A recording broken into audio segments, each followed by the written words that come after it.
right, it's time to introduce Bayo Atoyebe, who is right here with us. And I'm seeing him for the first time in how many weeks, Bayo? Just 2 weeks. In 2 weeks. Good to see you. Good morning, Claire. Good to see you. Good morning, Kinsley.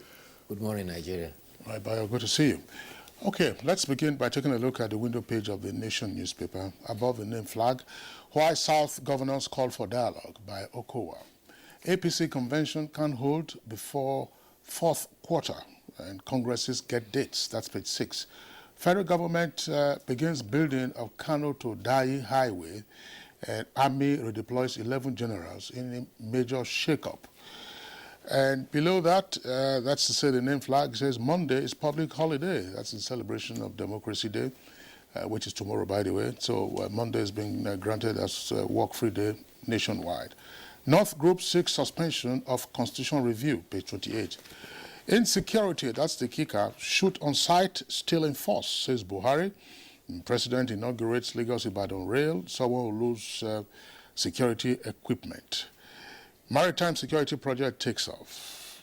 Lagos mentioned, not reference to Tinubu. It was an interview there that was granted by the president. And in the highlights of the TV interview, it says, we'll use force against IPOB and others. War against bandits difficult. Government to dust up cattle roots laws. My appointments not lopsided, and military chiefs picked on field experience. Keep country peaceful for jobs to be created, the president tells youths. U.S. seeks reversal of Twitter suspension. Digital currency coming, says CBN at last. I remember we discussed this on Good Morning Nigeria, and some of the guests on that occasion were quite clear to say that digital currency is the future currency of global financial transactions. So the CBN, of course, is now getting to shift its earlier stance and just see how it works out eventually. That central bank said that it plans to introduce digital currency before the end of the year. Another police station attacked, page 4. And on page 3, NBA opposes presidential aid as INEC commissioner.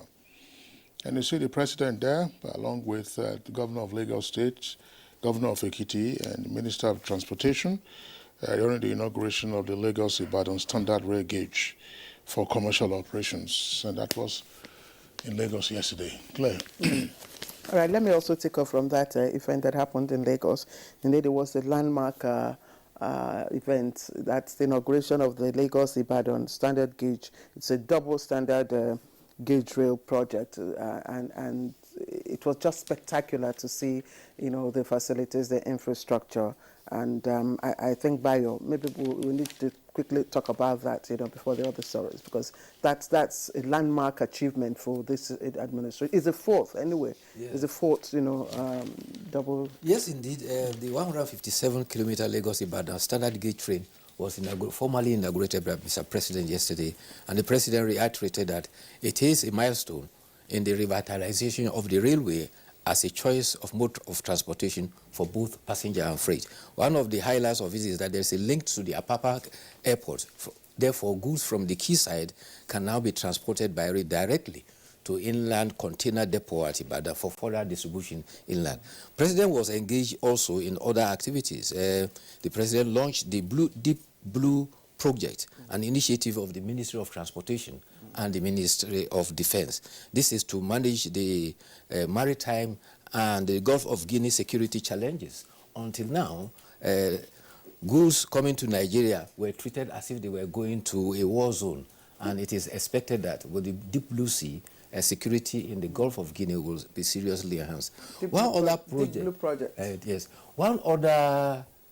activity of the President yesterday was the handing over of security equipment by Lagos State government to the Lagos State Police Command. In fact, Governor Sanwo-Olu declared all armed robbers, whatever called, kidnappers, cultists, traffic robbers, bandits, and other criminals, we will leave no stone unturned to make Lagos inhabitable for you.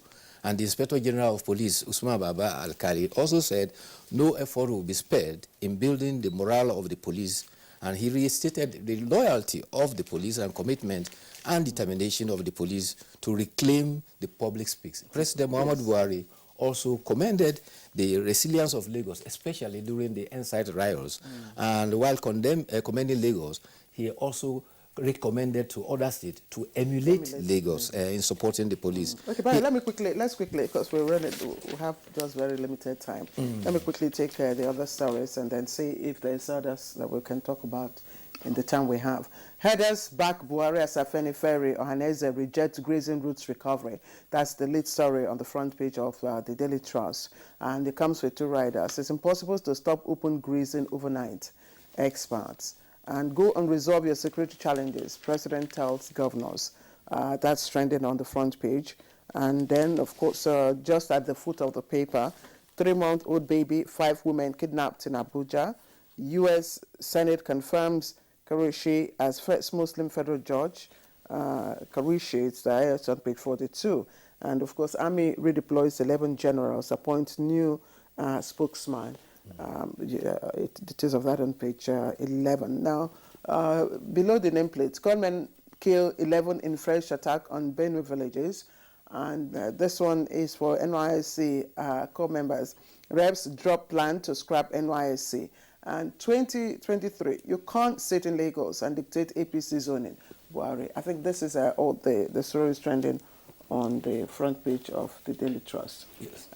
Incidentally, we may not have enough time we don't even have enough time to go through all this, but we just, of course, you've heard the stories trending on the front pages of the papers we have received today. So, Bayo, you bear with me, or bear with us. Yeah, well, just Bayo, while we are out, thanking you for being around, I was wondering, I was just flipping through the pages. Page 26 of the Nation newspaper, there is a photograph there. We can't see that now. I hope the editors check that out. Well, we know Professor Joy Ogu, who was Nigeria's foreign minister and later permanent rep at the United Nations. She's still alive, I believe. I thought so too.